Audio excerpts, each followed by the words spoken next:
ડીસાના નાની ઘરનાળની બાળકીને સાપ કરડતા ગંભીર. ડીસા તાલુકાના નાની ઘરનાળ ગામે પોતાના ઘર નજીક રમી રહેલી બાળકીને કોબરા સાપ કરડતા ગંભીર હાલતમાં ડીસા ખાતે સારવાર માટે લવાઈ હતી, જ્યાં તેની હાલત ગંભીર જણાતા તેને ધારપુર મેડિકલ કોલેજ ખાતે રિફર કરવામાં આવી છે. ડીસા તાલુકાના નાની ઘરનાળ ગામે રહેતા સોમાભાઈ સુથારની 8 વર્ષની દીકરી જાનકી આજે બપોરે તેઓના ઘર નજીક છાયડામાં રમી રહી હતી, ત્યારે અચાનક સાપે દંશ લીધો હતો, જેથી જાનકીએ બૂમાબૂમ કરતા પરિવારના સભ્યો આવી અને જોયું તો બાજુમાં કોબરા સાપ હતો.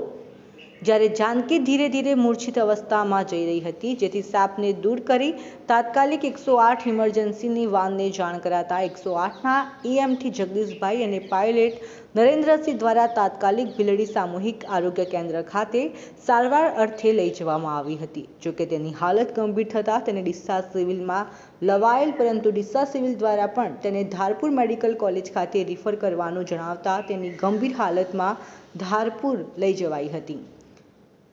મહાવીર શાહ સાથે ડીસા.